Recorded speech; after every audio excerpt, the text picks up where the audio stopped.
of Raamdeo Agarwal. Well, this is not only a good human being, he's also a great investor. So Raamdeo ji, good afternoon. Thank you for joining us. We are very grateful to you that you've taken 1 hour of your time on a Saturday afternoon, and we managed to convince you to share your experiences with our audience, and lots of viewers would be watching this on various forums. Yeah, it's pleasure and to interact with all the viewers of ET Now, and particularly now Nikunj Dalmia, who has improved so much in questioning. Earlier, I'm telling you, you were so much quick in asking the next question, but you have become very measured. I don't know, in last 12 months, you have changed your style. So that's very good. That allows people like me to be a little more slow and, explain the point. And so I'm glad we'll have a long, detailed discussion today. It's not about aaj market mein kya hone wala hai, kal kya hone wala hai. This is not the forum for that. This is not the forum to discuss stocks. I want to start with the disclosure first. हम जो भी आज stocks की बात करेंगे, those will be only for illustrative purposes. Those are not recommendations. This is an education-dominated webinar where we want you to understand and benefit from experiences of Raamdeo Agarwal. Mr. Agarwal, it is said that stock market or share bazaar jo hota hai, it's a business which does not have any entry barrier. Anybody can become a stockbroker. Anybody can become an investor. It is a business where you don't need an entry barrier to start. You don't need a lot of money to start. You can start with 1,000 rupees also, and you can start with 10 crore rupees also. But in stock market, however, there are very few investors. 20 years ago when I started, the list of great investors included Rakesh Jhunjhunwala, Raamdeo Agarwal, Nimish Shah, and Radhakishan Damani. 20 years after also, even though this business has no entry barrier, it does not need formal education, it does not need qualification, it does not have a retirement age, yet the investors are still the same. Yeah, see, the investment experience is very cumulative in character. So what happens is that I think at least I started like a useless fellow. In 84, 85, when I passed out from CA, I was a stock market buff. And I'm quite sure all the names you said, all of them at the young stage, they must have been stock market buff. They must be mad after the stock market, knowing nothing, but very excited about the stock market. That happens with a lot of kids I see in my office. Whenever I meet anywhere, they all come to meet me. So that is there. The issue is, what do you do after that? When you start your career, whatever handicaps you have, you don't have capital. Like I didn't have capital. So first I had to figure out, how do I find capital?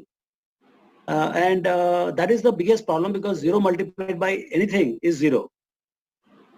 So first you have to find your patient capital. So how do you do that? So I had to find a business model which didn't require capital but produces capital. A business model where you don't need to put capital, but it does generate some profit. That was the sub-broking at that point of time in 87. So I'm quite sure all the investors you talked about, they must have had their own model of generating some initial savings, which then they multiplied multiple times depending on what opportunities came on the way. And they must have had, and everybody has a different style, let me tell you. All the people I meet, they're all my friends, but very little commonality in the set of stocks. And yet we all have done very well. So the issue is that everybody has a different style. And if there are a million guys, there are a million ways of making money. You have to find your way of making money. And it takes a lot of time and perseverance to find your style. It has taken me almost like 30 years. I would say 25, 30 years to figure out this is my style. And then we coded it as a QGLP. And I swear, when I'm confused, I still go to QGLP. So I'm quite sure everybody has their own philosophy, their own style. Maybe they're not coded it, but they are very, very, shaped by their style to pick stocks and sell stocks. So I would think that that takes time, getting to finding your way of investing. It takes time. And hence, once somebody finds it, it's a way to make money, keep compounding your money. And I'm sure 10 years henceforth, you'll find 10, 15 more guys who would have made actually faster and bigger money than any one of us. I'm quite sure they're all in the making. But right now, what you say is true that there are some old names which are still in the forefront. Raamdeo ji, why is that we don't have a global example and even a local example, a trader who's ever become a billionaire? Globally and locally also, we only find investors who are billionaires, whether it's India or it is Europe or even in America. Why is that? See, fundamentally, if you see the stock market, who makes money? All the entrepreneurs, they made the maximum money. Look at Bill Gates. Look at Mark Zuckerberg, or you look at the your Amazon, Jeff Bezos, or Walmart. Everybody, all the global billionaires, even say Mukesh Ambani here, or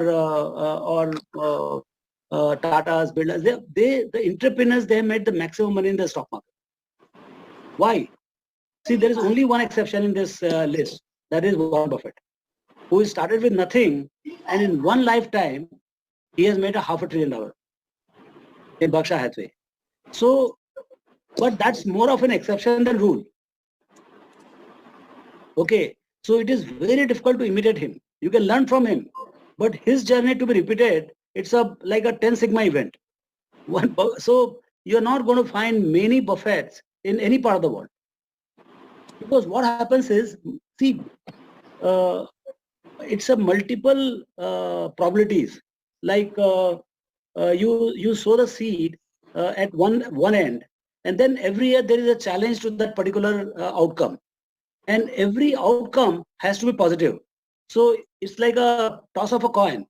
50 times you toss, and every time you have to become winner, and that last guy is the compounded win of the in that particular game.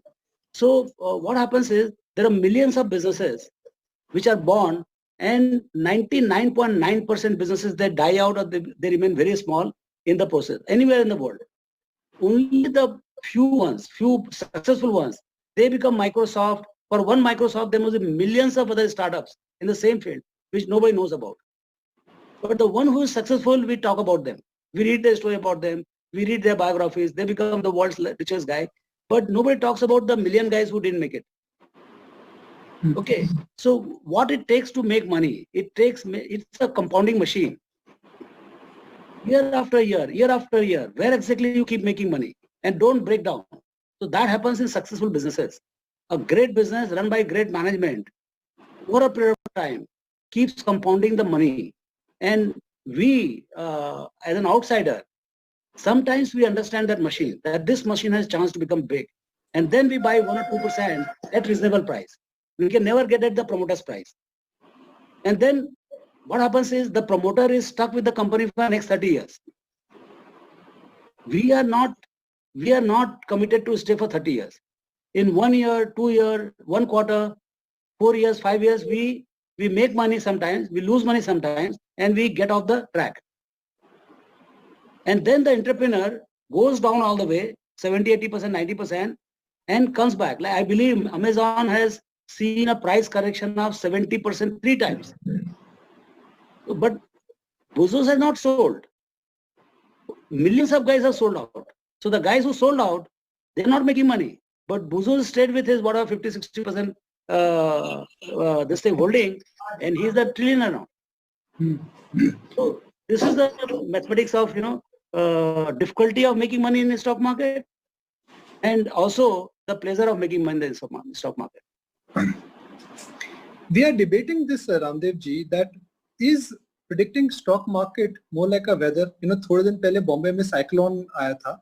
सबने बोला था that cyclone impact would be very high. What happened? Thankfully for us, the cyclone did not touch Bombay. It went past Bombay. So do you think predicting the market in the short term is like predicting weather, and we should focus on season? जहाँ बोल सकते हो कि बारिश के बाद ठंड आएगी और ठंड के बाद फिर spring आएगा, फिर उसके बाद summer आएगी? One of the activity in the market where I would say 99% of energy is wasted is the timing the market. Nobody gets it right, but nobody believes that they can't get it right. Time and again they don't get it right, and yet they try to get it right. Whether a small investor, unknown investor, very innocent investor, he would also try to buy at the bottom. and would try to sell at top, you know. So, and then of course the traders and all sorts of investors, they would definitely try to refine their entry price and refine the exit price, but it's not possible to time the market. I have, in last 35 years, I have seen one thing, I just cannot do it. And I have given up much early in the game, like maybe in 94, 95, when I first read about Buffett. One of the biggest learning was this: you can't time the market. And I took it to my heart and I practiced it. In any case, I was a very voracious stock buyer right from 87. I never had cash with me, but that time the amounts were a lakh, 2 lakh, 5 lakh, 10 lakhs. So I used to continuously buy stock against my brokerage income also. So I was never timing the market, and we didn't know what is market and all. We were bothered about the stocks. We were very simple, but it works. Don't time the market. Like this time, I was very bearish at 75, 7600. If you see the commentary, yes, I must have come in and talked to you also. Yes. The whole thing was looking as if the world is breaking down, and I don't know for how long it will be broken down. But that was only a discussion with you or anybody. I mean, we are discussing what you can see today. But the portfolio strategy was very clear. Remain 100% invested. That saved my skin this time. Because I still don't see how the world is fully done with the COVID. And yet the market is up significantly more than 50% from the bottom. Lot of easy answer is there is बहुत liquidity है. There is a lot of liquidity, and that is the reason why markets are going higher. Now, what is causing liquidity? Low interest rates. A lot of people understand that, and central banks are printing money. Very simple examples. Now, both of us can say that interest rates will remain low for a long time. 1 year, 2 years, 3 years, we don't know, but interest rates will remain low and liquidity will be abundant. So what is the end game for a market which is going higher because of liquidity? I don't know about the market where it is headed. I'm telling you frankly, and I feel bad when it drops by 3-4%. I also feel a little sad. But actually, I have no clue, and I don't want to apply my mind where the market is headed. I'm interested, while talking to anybody, can I find one idea? Because I have seen time and again, every crisis throws much bigger opportunity in a gap of 1 or 2 years. I'll give you an example. In 92, when first time we started with zero in 1990. Between 1990 and 92, when Harshad Mehta Bull Run happened, we made 30 crores. No speculation, just the continuous buying. Market had tremendous momentum. I have never seen that kind of market momentum in any point of time in my life. And we made 30 crores. It had to come to an end, it came to an end, and it dropped by 65%. Then we thought, now this is going to be Hamali for next 10, 20 years. We are never going to make anything big. In 3 years' time, the market threw the opportunity of software boom. In 95, 96, Satyam, Infosys, NIT, whole lot of companies got listed. And that put, country like India from literally nothing to the software, giant in the world. And we made tons of money between 95, 96 and 2000. So what is there in store? After 2000 boom, again it collapsed. 2002-03 was bad. What happened? The global commodity boom happened. China boom happened, where oil went to 150, steel went to $1,000, zinc went to $2,500 from $200, $300. So you don't know what is ahead. I know one thing: some new thing will come. It will be bigger than whatever we have seen in the past. We should keep our eyes and ears open, and we should be willing to take opportunity on our side. So let's not time the market. Let's stay invested. Let's remain solvent, and be happy to participate whatever new game starts. In stock markets, we always try to look at the next big thing. We use this term: don't focus on where the puck has moved, but focus on where the puck will move. It's going to be, yeah. But the process of investing is still the evergreen one. The style of investing which has the stock market not changing. Because this is an age-old, actually stock market is a simple thing. If you look at it, the guy who makes money, the companies which makes money, in that if you invest, you make money. That's a simple theory. It's only about the earnings. It's a weighing machine in the long run and a voting machine in the short term. So since we are a little patient, long-term investors, we have to keep saying where is the earnings going. If I believe and if I can kind of with some kind of confidence, I can forecast the growth of the earnings or the earnings of the companies. I think that's where the edge is. And the companies which make money, like I remember whether in 95 or 2003, when Bharti was actually broken even, just about in January of 2003 when the on call happened and they said we are broken even. So I had done my model. I could see in the next 5 years, this company is going to mint money. Like thousands of crores they are going to make, like maybe 3,000, 4,000 crores, 5,000 crores in a year. And for 5,000, I could buy the entire company at $25. So you get to see this kind of spots, and particularly in the Indian economy, which is one of the fastest growing economy in the world, and with the potential to become 10, 15, 20 trillion dollars in the years to come. You have these kind of opportunities where in simple businesses, you give birth to a entrepreneur or a company which grows leaps and bounds in next 10 years. Like Bajaj Finance, in 2008-9, I think it was less than 500-600 crores market cap. And it created, like in next 10, 12 years, you see what they've done. And it's a very simple business of lending. It's not, it's not some rocket science, it's not a Google, it's not an online. So what I'm saying is that the next big thing will come. Now, what is that? I don't have a fix on it. I have to keep watching. I have to keep my ears and eyes open, and the stock market will give that signal. Why is investing in stock market simple but not easy? It's a business, like I said. You don't need entry barrier. You don't need a qualification. You can start at 18. You can invest till you are alive. Yet, a lot of people don't make money. The club of rich investors and successful investors 10, 15, 25, not even 100 in India. So this Thomas Phelps in 0 to 100 book, he wrote it very well. To make money, you need very simple thing. 3 things you need. You need vision, you need courage, and you need patience. And the way he says is, people have vision, people have courage, but what is most lacking is the patience. So because in a stock market, now let me just explain what he's saying. In the stock market, you're not buying the past. You're buying the future. So you should have that capability to see the future of that particular entrepreneur or that particular company on which you want to invest. So you have to understand. So you must not do what you don't understand. And understanding means understanding the vision and future of that particular company, what it will be in next 5, 10, 15 years or 20 years. So that is one part of it. So people get it by being an insider or by being in the profession, or maybe you read some book, you read some article, and you get a sense of what is going to happen. Like in 2003, I could figure out what is going to happen to wireless company called Bharti Airtel. So I could make money. So you have to be able to see the future. Second, courage to buy.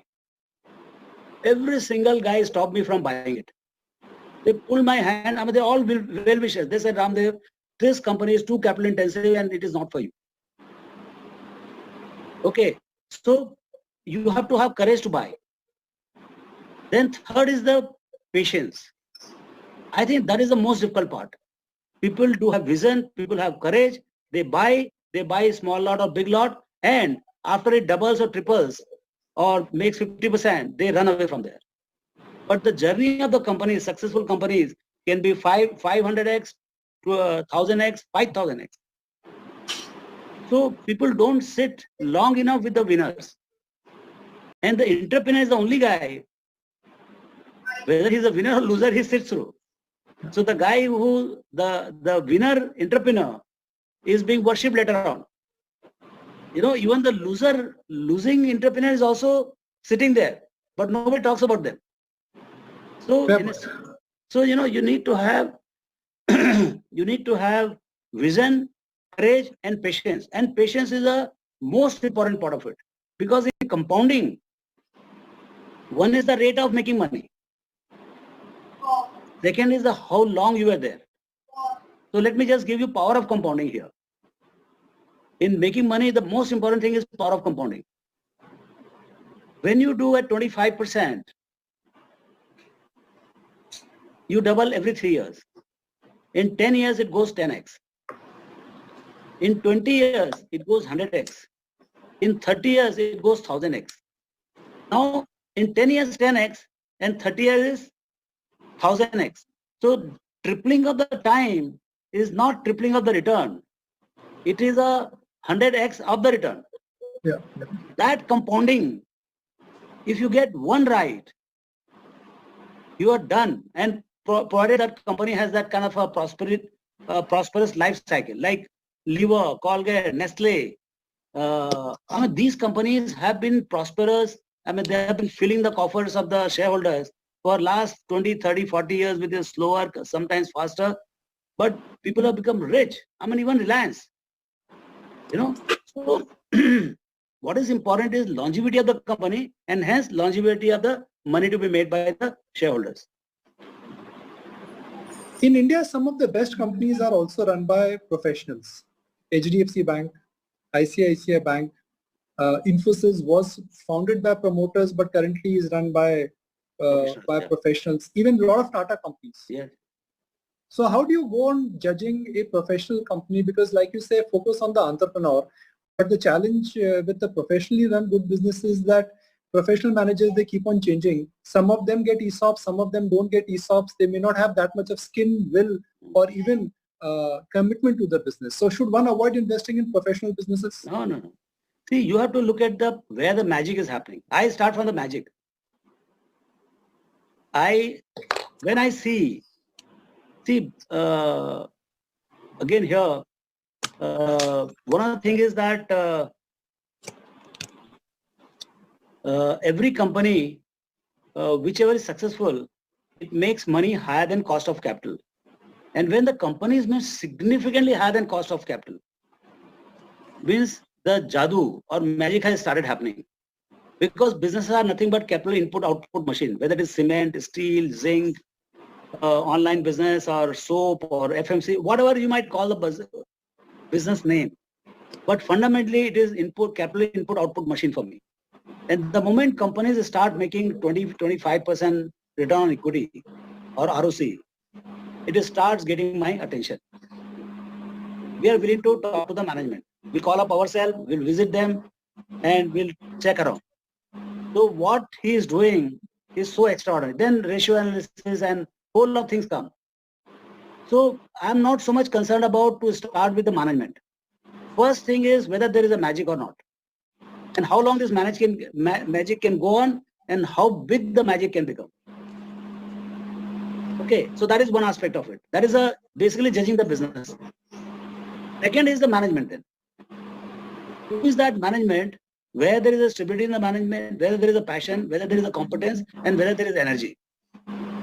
Then judging the management in their own, I mean, if it is a first generation entrepreneur, obviously he'll be bukka and like he'll be there for the next 10-15 years. But if it is a professional management, then there must be a very good history of what you call transition of the management from one manager to other, and there must be a whole lot of things we have to see. Whether this team can really, because it is a professional management, is the new management technique in last 50 years that has longevated the life of the companies. Earlier, what used to happen was, even in America, the entrepreneurial style of management where the businesses used to start with a guy and it will broadly end with a guy. So if it is 30-35 years of life of that guy, and if he doesn't have an able son and he's not able to give to somebody, it will actually end up. So the modern management, that longevated the life of good corporations. And that is so actually professional management, successful transition of professional management. Say TCS, it doesn't have any leadership transition problem. I mean, one to other, then other. I mean, it is not owned by anybody. It is by the professional guys. And they have done it very smoothly, which is not the case with many other companies. So in fact, professional management in a large company is very good, I would say. So आप अपनी समझ से काम करें. And there are no right or wrong in stock markets. Money can be made by trading also, and money can be made by investing. But you think for you investing has worked, trading has not? No, I'm not. There are million guys, million ways of making money. You find your way of making money. You are passionate about trading or trading come funda come technical ye wo karke. But so long as you are making money, you don't have to make any amends. Just keep making money. When you get recognized on the street now, when people approach you, for a selfie, for an autograph, I'm sure people must be asking you, Raamdeo ji, tip bata do. So why don't we end today's webinar with the tip? Don't time the market. I'm telling you. Don't time the market. Is very tough recommendation of mine. It is so much ingrained in us to time the market that you don't want to de-stress your life. I am telling you, it is so de-stressing if you don't bother about timing the market. Last 2 days, the guys who are master of timing the market, they walk with me. I asked them. Both of them, they said today market is down. And you see what happened in last 2 days. I'm not saying that they are right or wrong. I'm just saying it is very tough to figure out why the hell we stress so much. So Monday morning when you meet those two people, what can you tell them? Oh, I'll again ask them. Every day I ask them. Well, really appreciate your time. Thank you so very much that you've taken more than 1 hour.